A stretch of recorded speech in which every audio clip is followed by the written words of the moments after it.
રાજ્યમાં જામ્યો છે અષાઢી માહોલ। માવઠાનો એક રાઉન્ડ પૂરો થયો તો 7 એપ્રિલથી બીજા રાઉન્ડની સંભાવના છે। એટલે કે માવઠું ખેડૂતોનો પીછો નથી છોડવાનું।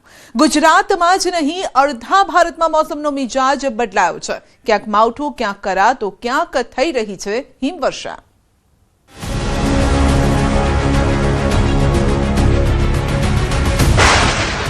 માવઠું હજુ પીછો નહીં છોડે।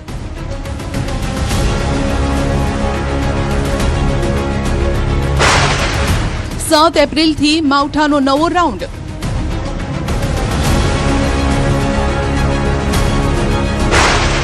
ખેડૂતો માથે હજુ ભમતું માવઠાનું જોખમ। ઉનાળાની ગરમીના સમયે કમોસમી વરસાદનું સંકટ મંડરાયું છે। શુક્રવારે રાજ્યના 28 તાલુકામાં કમોસમી વરસાદ વરસ્યો, જેમાં સૌથી વધુ દ્વારકાના કલ્યાણપુરમાં 1 ઇંચથી વધુ વરસાદ વરસ્યો, જ્યારે કે ગીર સોમનાથના વેરાવળમાં પણ 1 ઇંચ વરસાદ પડ્યો। હજુ પણ વેસ્ટર્ન ડિસ્ટર્બન્સના કારણે ફરી 7 એપ્રિલે હળવા વરસાદની આગાહી છે। 7 એપ્રિલે કચ્છ અને ઉત્તર ગુજરાતમાં કમોસમી વરસાદ પડી શકે છે। હાલ વાતાવરણમાં વેસ્ટર્ન ડિસ્ટર્બન્સની અસર જોવા મળી રહી છે। ઉત્તર ગુજરાતમાં સાયક્લોનિક સર્ક્યુલેશનની અસર જોવા મળી રહી છે। 2 સિસ્ટમના કારણે રાજ્યમાં વરસાદની આગાહી આવી છે। ખાસ કરીને ઉત્તર ગુજરાત અને કચ્છથી લઈ છેક ડાંગ સુધી વરસાદની આગાહી છે। આ કારણે તાપમાનમાં 2 થી 3 ડિગ્રીનો ઘટાડો થશે। 7 એપ્રિલે વેસ્ટર્ન ડિસ્ટર્બન્सના કારણે ફરી હળવા વરસાદની આગાહી છે। 7 એપ્રિલના કચ્છ ઉત્તર ગુજરાતમાં વરસાદની આગાહી છે। आने वाले 7 दिनों के लिए हम गुजरात स्टेट के फोरकास्ट की बात करेंगे तो हम आज डे 1 की बात करेंगे, जिसमें आज आइसोलेटेड प्लेसेस पे लाइट टू मॉडरेट रेन और साथ में थंडरस्टॉर्म की वार्निंग है।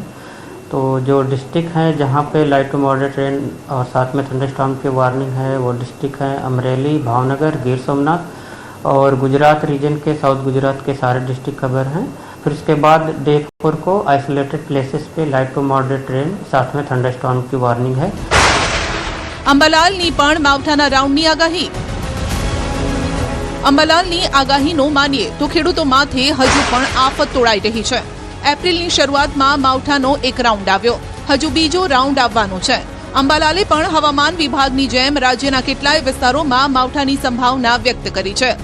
વેસ્ટર્ન ડિસ્ટર્બન્સ અને વરસાદી ટ્રફ, આ 2 સિસ્ટમના કારણે રાજ્યમાં કમોસમી વરસાદની શક્યતા છે। અંબાલાલ પટેલે 5 એપ્રિલની આસપાસ મજબૂત પશ્ચિમી વિક્ષેપની સંભાવના વ્યક્ત કરી છે। આ પશ્ચિમી વિક્ષેપની અસર 8 થી 16 એપ્રિલ સુધી રહેવાની છે। અંબાલાલે પહેલા જ આગાહી કરી હતી કે 3 એપ્રિલે વેસ્ટર્ન ડિસ્ટર્બન્સના કારણે માવઠું પડશે। તે આગાહી મુજબ જ 3 એપ્રિલે રાજ્યના કેટલાય ભાગોમાં માવઠું પડ્યું। ભર ઉનાળે ચોમાસા જેવો માહોલ જોવા મળ્યો। હવે ફરી તેમની આગાહી છે કે માવઠાનો બીજો રાઉન્ડ આવી રહ્યો છે। કેટલી જગ્યાએ ભારે પવન પણ ફૂંકાઈ શકે છે। આગામી પવનથી સાવચેત રહેવાની જરૂર છે। પવન, આંધી, વંટોળ, સખ્ત પવનના તોફાનો, આ જાણે મે માસમાં જે આંધી વંટોળ આવતી હોય તેવી આ આંધી વંટોળના અને સખ્ત પવન હવે આગામી થોડા દિવસમાં જણાશે। તારીખ 28મીથી એપ્રિલની 3 તારીખ સુધીમાં આ સિસ્ટમ મજબૂત સિસ્ટમની અસર થશે। માત્ર 3 તારીખ સુધીમાં નહીં, પણ તારીખ 5 તારીખની આસપાસ પણ એ પશ્ચિમ વિક્ષોભ લગભગ એપ્રિલમાં આવી રહ્યો છે અને એપ્રિલના આ પશ્ચિમ વિક્ષોભની પવનની ગતિ વધારે છે। ત્યારબાદ તારીખ 8 થી 16માં પણ પશ્ચિમ વિક્ષોભની અસર થશે। એટલે એક પછી એક પશ્ચિમ વિક્ષોભ એપ્રિલ માસમાં આવતા મહત્તમ તાપમાન અને લઘુત્તમ તાપમાનમાં પણ કંઈક અસર થશે, ઘટાડો થવાની શક્યતા રહેશે। દેશના કેટલાય ભાગોમાં બદલાયો મોસમનો મિજાજ। ક્યાંક હિમવર્ષા તો ક્યાંક માવઠાથી નુકસાન। દેશમાં હજુ ઉનાળો ટોપ ગિયરમાં આવી જ રહ્યો હતો, ત્યાં વેસ્ટર્ન ડિસ્ટર્બન્સથી વાતાવરણમાં પલટો આવતા તેના પર બ્રેક વાગી ગઈ। ગુજરાતમાં જ નહીં, ચૈત્ર મહિનામાં દેશના અનેક વિસ્તારોમાં ગરમીના માહોલ વચ્ચે મેઘગર્જના અને પવન ફૂંકાવાની સાથે કમોસમી વરસાદ તૂટી પડ્યો। ગુજરાતની જેમ જ દેશના અનેક વિસ્તારોમાં ચોમાસું જાણે શરૂ થઈ ગયું હોય તેવો વરસાદ પડ્યો। આકાશી ઘાતની જેવી આગાહી હતી તે પ્રમાણે માવઠું પડ્યું।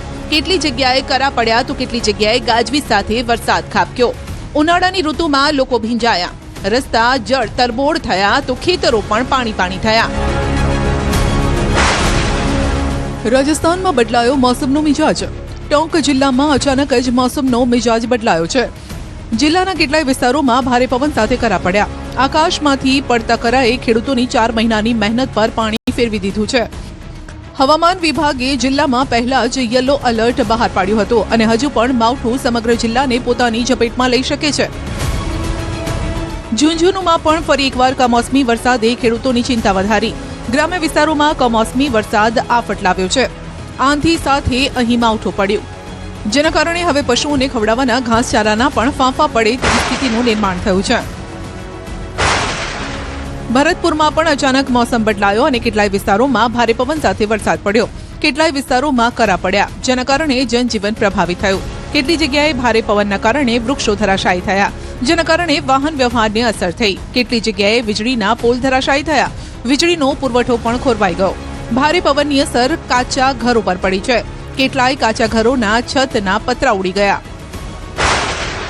તારાનગરમાં પણ વાતાવરણ બદલાતા અચાનક જ ભારે પવન સાથે ધૂળની આંધી ચાલી. લગભગ અડધો કલાક સુધી આ આંધીના કારણે જનજીવન પ્રભાવિત થયું. કેટલી જગ્યાએ વિઝિબિલિટી પણ ઘટી ગઈ. બાદમાં આફતરૂપી માવઠું ત્રાટક્યું. ભારે પવન અને માવઠાના કારણે ખેતરમાં ઊભો પાક ઢળી પડ્યો. તારાનગરની અંદર 20 મિલીમીટર જેટલો વરસાદ નોંધાયો. બિકાનેરમાં પણ કેટલાય વિસ્તારોમાં અટકીને માવઠું પડ્યું. કેટલી જગ્યાએ કરા પડતા રણ પ્રદેશમાં બરફની ચાદર છવાઈ હોય તેવો નજારો જોવા મળ્યો. 20 મિનિટમાં એવું માવઠું પડ્યું કે ઉનાળામાં ચોમાસા જેવો માહોલ છવાઈ ગયો. થોડા દિવસ ખેતરમાં ખેડૂત લહેરાતો પાક જોઈને હરખાતો હતો, પણ માવઠાના કારણે તેમના ચહેરા પણ મુરઝાઈ ગયા. માવઠા અને ભારે પવને ઊભા પાકનો કચ્ચરઘાણ વાળી દીધો. સફેદ ચાદરનો આ નજારો સામાન્ય લોકો માટે મનમોહક હતો, પરંતુ ખેડૂતો માટે તો માતમ જેવો માહોલ સર્જાયો. જેસલમેરમાં પણ માવઠાએ તબાહી મચાવી. માવઠાએ અહીં ઈસબગુલ જીરુના પાકનો કચ્ચરઘાણ વાળ્યો. ખેડૂતોને માવઠાના કારણે લમડે હાથ દઈને રડવાનો વારો આવ્યો. જયપુરમાં પણ માવઠાએ ખેડૂતોની ચિંતા વધારી છે. અહીં ખેતરોમાં ખેડૂતોએ પાથરા પાથરીને રાખ્યા હતા તે પણ પલળી ગયા. અહીં જોઈ શકાય છે કે ખેતરની અંદર પાક પાણીમાં ડૂબી ગયો છે. ખેડૂતો સરકાર પાસે વળતરની માંગ કરી રહ્યા છે. ખેડૂતોને જો સરકારી સહાય નહીં મળે તો મોટો આર્થિક ફટકો પડશે. દૌસા જિલ્લામાં પણ 40 થી 60 કિલોમીટર પ્રતિ કલાકની ઝડપે પવન ફૂંકાયો. 15 મિનિટ સુધી અહીં કરા પડ્યા, જેના કારણે ઘઉં, જુવાર, ચણાના પાકને ભારે નુકસાન થયું છે. હજુ પણ માવઠાની આગાહીના પગલે ખેડૂતોને સતર્ક રહેવા સૂચના અપાઈ છે. શ્રી ગંગાનગરમાં પણ વેસ્ટર્ન ડિસ્ટર્બન્સની અસર જોવા મળી. અહીં પણ કેટલાય વિસ્તારોમાં કરા અને માવઠું પડ્યું. ભારે પવનના કારણે પાકને ભારે નુકસાન થયું છે. ખેડૂતો માથે આ માવઠું કાળ બનીને ત્રાટક્યું. સરદાર શહેરમાં પણ 15 મિનિટ પડેલા માવઠાએ ભૂક્કા બોલાવ્યા. મુખ્ય બજાર, શાક માર્કેટમાં પાણી ભરાઈ ગયા. વાહન ચાલકો અને પગપાળા જનારા રાહદારીઓને ભારે હાલાકીનો સામનો કરવો પડ્યો. વરસાદના કારણે લોકોને ગરમીથી રાહત મળી, પરંતુ ખેડૂતો માટે આ વરસાદ કહેર બનીને ત્રાટક્યો. મથુરામાં પણ ચોમાસામાં પડે તેમ માવઠાએ ધડબડાટી બોલાવી. કેટલી જગ્યાએ ભારે પવન સાથે કરા પડ્યા. હરિયાણાની સરહદ સાથે જોડાયેલા વિસ્તારોમાં માવઠાની તીવ્રતા વધુ જોવા મળી. ધોધમાર વરસાદે ખેડૂતોની ચિંતા વધારી. હજુ લણણીની તૈયારી જ હતી ત્યાં માવઠું દુશ્મન બનીને ત્રાટક્યું. આગ્રામાં પણ ભારે પવન સાથે વરસાદ વરસ્યો, જેના કારણે તાપમાનમાં ઘટાડો થયો. લોકોને કાળઝાળ ગરમીમાંથી રાહત મળી. જો કે માવઠાના કારણે બટાકા, ઘઉં, જુવારના પાકને નુકસાનની ભીતિ છે.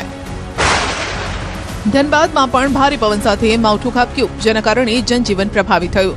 કેટલી જગ્યાએ વૃક્ષો ધરાશાયી થવાની ઘટના બની, જેના કારણે વાહન વ્યવહાર ઠપ થઈ ગયો. મેદાની પ્રદેશોમાં માવઠું તો જમ્મુ કાશ્મીરમાં હિમવર્ષાથી હાલાકી. પૂંચમાં ભારે હિમવર્ષાના કારણે રસ્તા બ્લોક થઈ ગયા, જેને મશીનોની મદદથી ખોલવાની કામગીરી ચાલી રહી છે. વાહન ચાલકોને સાવધાન રહેવા માટે અપીલ કરાઈ છે, કેમ કે હિમસ્ખલન અને ભૂસ્ખલનનો ખતરો યથાવત છે. હાલ મુગલ રોડને સિંગલ પટ્ટી ખુલ્લો કરવામાં આવ્યો છે. આમ ગુજરાત જ નહીં, અડધા ભારતમાં વેસ્ટર્ન ડિસ્ટર્બન્સની અસર જોવા મળી રહી છે. ક્યાંક કરા તો ક્યાંક હિમવર્ષા કહેર મચાવી રહી છે. એપ્રિલના બાકીના દિવસોમાં પણ આકાશી આફતના એંધાણ છે. એટલે ઉનાળામાં આ વર્ષે ગરમીની જગ્યાએ માવઠાના એક પછી એક રાઉન્ડ જોવા મળી શકે છે.